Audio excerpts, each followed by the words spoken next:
العلیم من الشیطان اللعین الرجیم بسم اللہ الرحمن الرحیم الحمد للہ رب العالمین والصلاة والسلام علی اشرف الانبیاء والمرسلین وخاتم النبیین بالقاسم محمد اللہم صلی اللہ محمد وآل محمد وعلی اہل بیتہ طیبین الطاہرین المعصومین ولعنۃ اللہ علی اعدائہم اجمعین اما بعد فقد قال سبحانہ تبارک وتعالی فی قرآن مجید والفرقان الحمید وهو اصدق الصادقین وقولہ الحق بسم اللہ الرحمن الرحیم یا ایھا الذین آمنوا قوا انفسکم واہلیکم نارا وقودها الناس والحجارہ۔ عزیزوں، سورہ التحریم کی چھٹی آیت کریمہ جس کی تلاوت میں نے آپ کے سامنے کی ہے، اس آیت کریمہ میں خداوند عالم مومنین کو مخاطب کر رہا ہے۔ یا ایھا الذین آمنوا، اے وہ لوگو جو ایمان لا چکے ہو، قوا انفسکم، اپنے نفسوں کو بچاؤ، واہلیکم، اور اپنے اہل کو، وقودها الناس والحجارہ، جہنم کی اس آگ سے جس کے ایندھن انسان اور پتھر ہوں گے۔ قرآن مجید یہ اللہ کی کتاب ہے، کلام الہی ہے، اور اس کا کلام یہ دیکھ کر نہیں ہوتا ہے کہ یہ ہمارا چاہنے والا ہے لہذا اس کو خوش کر دیا جائے، نہیں، جو حق بات ہے وہ اس کے کلام میں موجود ہے، چاہے وہ اس کا چاہنے والا ہو چاہے اس کا چاہنے والا نہ ہو، چاہے اس کو مانتا ہو اور چاہے اس کو مانتا نہ ہو، اس لیے کہ اللہ نے جو قانون بنایا ہے وہ اپنے بندوں کے لیے بنایا ہے، اور قانون بنایا ہی اس لیے گیا ہے تاکہ بندے اس کے پابند ہو جائیں۔ قانون کی خلاف ورزی کرنے والا باغی ہوتا ہے، سزا کا مستحق ہوتا ہے، اسے سزا دی جاتی ہے، چاہے وہ دنیاوی قانون ہو اور چاہے وہ الہی قانون ہو، لیکن الہی قانون میں اور دنیاوی قانون میں بہت فرق ہے، اس لیے کہ یہاں جو قانون بنانے والے ہیں وہ انسان ہیں، اور الہی قانون وہ ہے کہ جو خود اللہ نے بنایا ہے اور اپنے نبی کے ذریعے سے اس کو نافذ کرایا ہے، اور اللہ کا بنایا ہوا قانون اس کے بندوں کے لیے ہے، خاص طور سے وہ لوگ کہ جو دائرہ اسلام میں داخل ہیں، ان پر قانون الہی لاگو ہوتا ہے۔ صاحبان ایمان سے خطاب ہے، اور یہ ماہ مبارک، ظاہر ہے کہ یہ مہینہ بہت عظیم الشان مہینہ، جس کی ابتدا ایک معصوم امام، سلسلہ امامت کی 5ویں کڑی امام محمد باقر علیہ السلام کی ولادت ہوئی۔ پھر اسی ماہ مبارک میں ایک علی آیا جس کی ولادت 5 رجب المرجب کو ہوئی۔ پھر اسی مہینے میں ایک اور محمد آیا جس کی ولادت 10 رجب المرجب، امام محمد تقی جواد علیہ السلام، اور اس کے بعد ایک اور علی اس دنیا میں اللہ نے اس مہینے میں بھیجا کہ جو مشکل کشائے دو عالم، علی ابن ابی طالب علیہ السلام۔ یہ مسلسل اس ماہ مبارک میں 4 معصوم اماموں کی ولادت با سعادت کی تاریخیں، اور اس کے بعد ابھی 27 رجب آ رہی ہے، یہ معراج کی تاریخ بھی ہے اور بعثت کی بھی تاریخ ہے، یعنی اعلان رسالت، اعلان نبوت بھی ہوا اسی ماہ مبارک میں، اور پیغمبر کو معراج بھی اس تاریخ میں ہوئی، لہذا ایک اور یہ عظیم خوشی اس مہینے میں ہے۔ اور ایک دشمن کی وفات بھی اس مہینے میں ہے، جو اسلام کا بھی دشمن، جو بانی اسلام کا بھی دشمن، اور جو محافظ اسلام کا بھی دشمن۔ اب یہ عجیب بات ہے، اچھوں کو لوگ دوست رکھتے ہیں اور بروں سے نفرت کی جاتی ہے، لیکن یہ مسلمانوں کا مزاج سمجھ میں نہیں آیا کہ مسلمان اچھوں سے تو محبت برائے نام کرتے ہیں، لیکن بروں کو اپنے دل سے لگائے رکھتے ہیں۔ لہذا آج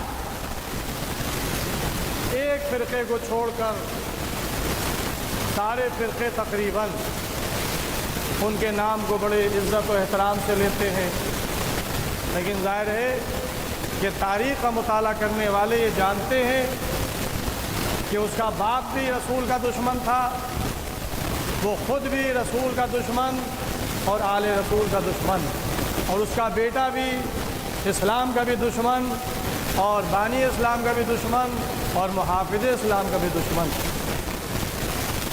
اور یہی نہیں بلکہ رسول نے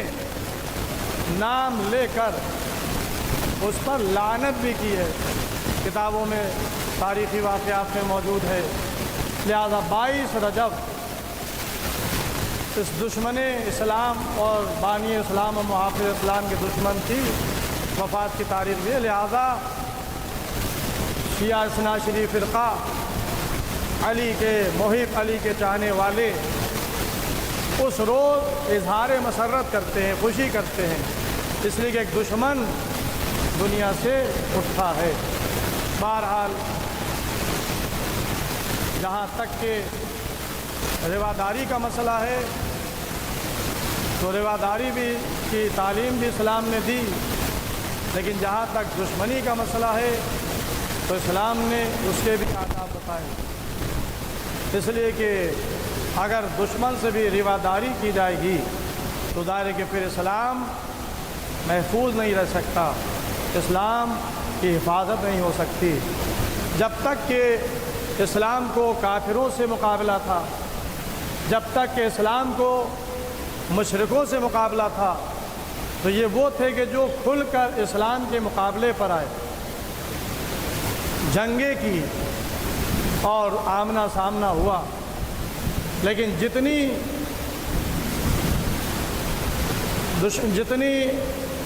نفرت یا جتنا خوف و ہراس ان لوگوں سے نہیں تھا جو اسلام کے کھلے ہوئے دشمن تھے، اس سے زیادہ منافقین سے، اس لیے کہ منافقین گروہ اسلام میں داخل، منافقین کلمہ پڑھ رہے ہیں، منافقین اذان کہہ رہے ہیں، منافقین نمازیں پڑھ رہے ہیں، منافقین قرآن کی تلاوت کر رہے ہیں، منافقین روزے رکھ رہے ہیں۔ تو ظاہر ہے کہ اسلام کے دائرے میں ایک ہی ایسا فرقہ کہ جو زبان سے کچھ کہہ رہا ہے اور عمل اس کا کچھ اور بتا رہا ہے۔ لہذا یہ گروہ ایسا تھا کہ جس سے اسلام کو سب سے زیادہ تکلیف پہنچی، سب سے زیادہ اذیت پہنچی اور سب سے زیادہ اسلام کا نقصان ہوا۔ اور یہ وہ باغی فرقہ یا یہ وہ باغی افراق منافقین جس کا ذکر قرآن نے بھی کیا اور جس سے جہاد کرنے کا، جنگ کرنے کا حکم اللہ نے دیا۔ قرآن مجید کے سورہ تحریم کو آپ پر اٹھا کر دیکھیں کہ ان سے جنگ کرنے کی اجازت دی گئی، کس سے؟ منافقین سے۔ لیکن عزیزو یہ عمل پیغمبر اسلام کے زمانے میں نہیں ہو سکا، اس لیے کہ پیغمبر کچھ کفار و مشرکین سے جہاد کر رہے تھے، برسر پیکار تھے، لیکن اس آیت پر عمل رسول کے بعد ہوا اور اس پر عمل ہمارے آپ کے پہلے امام علی ابن ابی طالب علیہ السلام نے کیا، اس لیے کہ امیر المومنین کو منافقین سے سامنا تھا، لیکن علی علیہ السلام 35 سال خاموش رہے، اور جب مسلمانوں نے باتفاق علی علیہ السلام کی خلافت کو قبول کر لیا اور مولائے کائنات نے اپنے نمائندے مختلف شہروں میں نامزد کیے بھیجے، تو شام کے حاکم کو بھی معزول کر دیا، بصرے کے حاکم کو بھی معزول کر دیا، اور بہت سے ایسے حاکم تھے جو سابق حکومت کے تھے جس سے ظلم ہو رہا تھا، ناانصافی ہو رہی تھی، مولائے کائنات نے ان سب کو معزول کر دیا۔ مومن، متقی، پرہیزگار، اطاعت گزار، یہ نہیں دیکھا کہ اس میں امیر کون ہے، بلکہ آپ نے ایسے ایسے لوگوں کو بھیجا جو غریب تھے، جو محنت و مشقت کرتے تھے، جو کاشتکاری کرتے تھے، جن کے ہاتھ ہر وقت مٹی میں سنے رہتے تھے، ان کو حکومت کا پروانہ دیا، اس لیے کہ علی کی نگاہ میں حکومت عدالت کے مطابق، لہذا انہوں نے مومن، متقی، پرہیزگاروں کو حاکم بنایا۔ لیکن اس حاکم کی تبدیلی اور دوسرے حاکم کے سلسلے میں جو بغاوت سامنے آئی، وہ خاص کر کے شام کے حاکم نے اس کا انکار کیا، اپنے جگہ سے نہیں ہٹا، اور صرف یہی نہیں بلکہ جنگ کے لیے آمادہ ہو گیا۔ یعنی گویا اسلام میں مسلمانوں کے درمیان جنگوں کا آغاز علی علیہ السلام کے دور خلافت سے ہوا۔ پہلی جنگ جمل علی علیہ السلام کو لڑنا پڑی، اور دوسری جنگ صفین، لیکن اس کی سرحدیں عراق سے ملی ہوئی ہیں، بغداد کے قریب ہے۔ تو یہ رقہ وہ مقام ہے جہاں پر جنگ صفین ہوئی تھی۔ آج وہاں پر 2 صحابیوں کے روضے ہیں، ایک عمار یاسر، دوسرے اویس قرنی۔ یہ 2 صحابی کی روضے شہر رقہ میں، جو شام میں شہر ہے، وہاں پر بہت ہی عالی شان روضے ابھی حکومت ایران نے تعمیر کروائے ہیں، بہت عالی شان روضہ ان دونوں صحابیوں کا بنا ہے۔ پیغمبر اسلام نے خبر دی تھی، اے عمار، تم کو ایک باغی گروہ قتل کرے گا۔ اب مسلمان غور کریں کہ یہ رسول کی حدیث متفقہ طور سے تاریخ میں موجود ہے کہ عمار کو قتل کرنے والا باغی گروہ ہوگا، تو اب مسلمان باغیوں کو مانتے ہیں یا اللہ اور رسول کے اطاعت کرنے والوں کو مانتے ہیں؟ یہ خود مسلمان فیصلہ کر لیں۔ اور جنگ صفین میں جناب عمار یاسر شہید کیے گئے، جناب اویس قرنی جو رسول کے صحابی کا شرف دیکھ کر نہیں ہوا تھا، روحانی شرف تھا، اس لیے کہ تاریخ میں ان کے لیے ملتا ہے کہ جب یہ مدینے گئے تو پیغمبر موجود نہیں تھے، ماں نے کہا تھا ٹھہرنا نہیں، ادھر ماں کی اطاعت، ادھر رسول کی محبت، لیکن مدینے میں رسول نہیں تھے، ماں کی اجازت نہیں تھی کہ ماں ٹھہرو، لہذا فوراً مدینے سے یہ واپس چلے آئے۔ لیکن جب پیغمبر اسلام مدینے آئے تو انہوں نے خبر دی کہ ہمارے دوست کی خوشبو آ رہی ہے، ہمارے چاہنے والے کی خوشبو آ رہی ہے۔ پتہ یہ چلا کہ اویس قرنی آئے تھے، واپس چلے گئے، آپ سے ملاقات نہیں ہوئی۔ تو یہ اویس قرنی، ان کو بھی شہادت کی خبر دی گئی تھی۔ یہ دونوں مولائے کائنات کے ہم رکابی میں ان کے ساتھ جنگ صفین میں قتل کیے گئے، اور تاریخ نے یہ لکھا کہ جب جناب عمار یاسر کی شہادت ہوئی تو معاویہ کی فوج میں کھلبلی مچ گئی، کیونکہ ابھی رسول کی حدیث بھولے نہیں تھے، صحابیوں کو یاد تھی کہ رسول نے ارشاد فرمایا ہے کہ اے عمار، تمہیں ایک باغی گروہ قتل کرے گا۔ مسلمان اپنے کو سوچ میں پڑ گئے، یہ کیا ہوا، یہ تو عمار مارے گئے۔ لہذا فوراً معاویہ نے چال چلی کہ ہم نے قتل نہیں کیا ہے، اس قتل کے ذمہ دار علی ہیں، کیونکہ نہ علی لاتے اور نہ عمار مارے جاتے۔ تو علی نے جواب یہ دیا، تو اس کا مطلب یہ کہ رسول خدا معاذ اللہ حمزہ کے قاتل تھے، اس لیے کہ نہ رسول خدا حمزہ کو جنگ احد میں لاتے اور نہ حمزہ شہید ہوتے۔ تو گویا مولا کائنات نے جواب دے کر بتا دیا اور دنیا کے سامنے واضح ہو گیا کہ علی کے مقابلے پر آنے والا یہ باغی گروہ تھا، جس نے بغاوت کی، جس نے سرکشی کی اور مولا کائنات سے جنگ کی۔ تو بہرحال نفاق اور ایمان انسان کے دل اور یقین کی گہرائیوں سے ہوتا ہے، اطاعت کے ذریعے سے ہوتا ہے، فرما برداری کے ذریعے سے ہوتا ہے، اور نفاق جو ہے یہ نافرمانی، زبان سے کچھ دل میں کچھ۔ تو بہرحال اسلام نے منافقت کی مذمت کی ہے، منافقین کی مذمت کی ہے، اور آپ ہر جمعے کو سورہ جمعہ کے ساتھ سورہ منافقون کی تلاوت سنتے ہیں، اس لیے کہ نماز جمعہ کے آداب میں یہ مستحب ہے کہ پہلی رکعت میں سورہ الحمد کے بعد سورہ جمعہ کی تلاوت کی جائے، دوسری رکعت میں سورہ الحمد کے بعد سورہ المنافقون کی تلاوت کی جائے، اور اگر نماز جمعہ نہ ہو رہی ہو، نماز ظہر اور عصر باجماعت ہو رہی ہو، تو اس میں بھی یہ حکم ہے کہ ظہر کی پہلی رکعت میں مستحب ہے کہ نماز سورہ الحمد کے بعد امام جماعت سورہ جمعہ کی تلاوت کرے، اور دوسری رکعت میں سورہ الحمد کے بعد سورہ منافقون کی تلاوت کرے۔ اور عزیزو بات آ گئی ہے تو ایک مسئلہ اور بیان کر دوں، نماز ظہر عصر یہ ہے اخفاتی، آہستہ پڑھنے والی نماز۔ واجب ہے ہر مرد و عورت پر کہ وہ ظہر و عصر کی نماز کو آہستہ پڑھے۔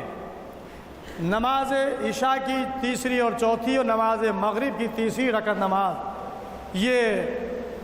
11 رکعتیں ہوئیں، 4 ظہر، 4 عصر، 2 عشاء اور 1 مغرب۔ یہ 11 رکعتیں واجب ہے مرد اور عورت پر کہ اخفاتی پڑھے، آہستہ پڑھے۔ لیکن نماز مغرب کی پہلی دوسری، نماز عشاء کی پہلی دوسری اور نماز فجر، یہ 6 رکعتیں واجب ہے مرد پر کہ وہ بلند آواز کے ساتھ، جہری نماز ہے یہ، اس کو آواز کے ساتھ تلاوت کرے۔ لیکن جمعے کے دن اگر نماز جمعہ نہ ہو رہی ہو، کسی جگہ پر نماز ظہر جماعت کے ساتھ ہو رہی ہو، تو سورہ الحمد کے بعد سورہ جمعہ پہلی رکعت میں، دوسری رکعت میں سورہ الحمد کے بعد سورہ منافقون کی تلاوت کرے، لیکن بلند آواز سے۔ صرف جمعے کے دن ظہر کی نماز پہلی اور دوسری رکعت جماعت کے ساتھ اگر ادا ہو اور امام جماعت یہ سوروں کی تلاوت کرے تو اس کے لیے اجازت ہے کہ وہ بلند آواز سے۔ تو اب یہاں پر ظاہر ایک سوال پیدا ہوتا ہے کہ جہری نماز ہے اور روزانہ ہم پڑھیں یا جماعت کے ساتھ پڑھیں یا فرادہ پڑھیں تو ان نمازوں کو آہستہ پڑھیں، لیکن اس کی کیا خصوصیت ہے کہ بلند آواز سے پڑھیں؟ تو ظاہر ہے کہ سورہ جمعہ اور سورہ المنافقون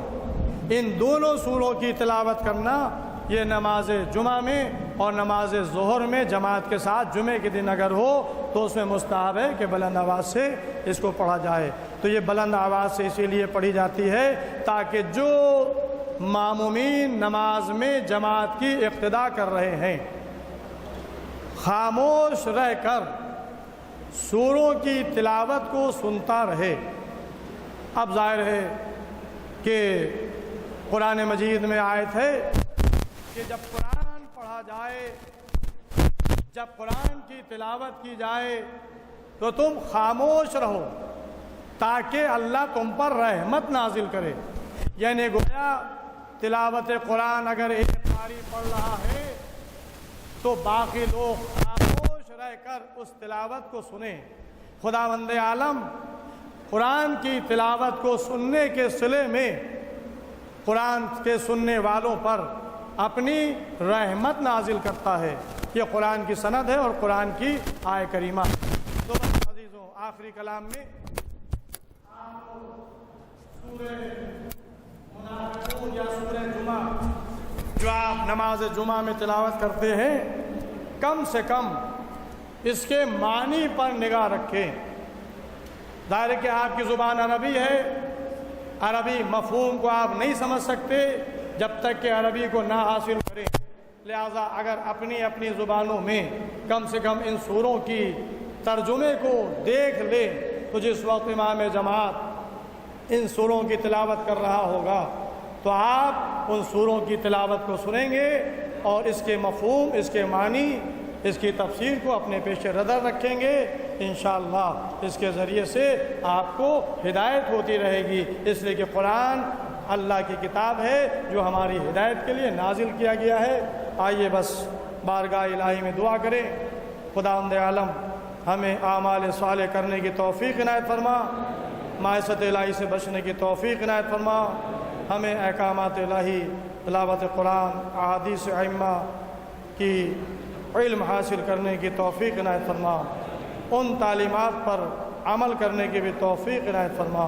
جو لوگ بیمار ہیں ان کو شفاء کامل عطا فرما، جو لوگ قرض دار ہیں ان کو بار قرض عطا فرما، جو لوگ بے روزگار ہیں ان کو روزگار عطا فرما، جو لوگ کاروبار کر رہے ہیں ان کو کاروبار میں برکت عطا فرما، جو مومنین قید میں ان کو رہائی ہو، مقامات مقدسہ کی حفاظت فرما، ہمارے زمانے کے امام کے ظہور میں تعجیل فرما، ہم لوگ کا شمار امام کے ناصر مددگاروں میں فرما۔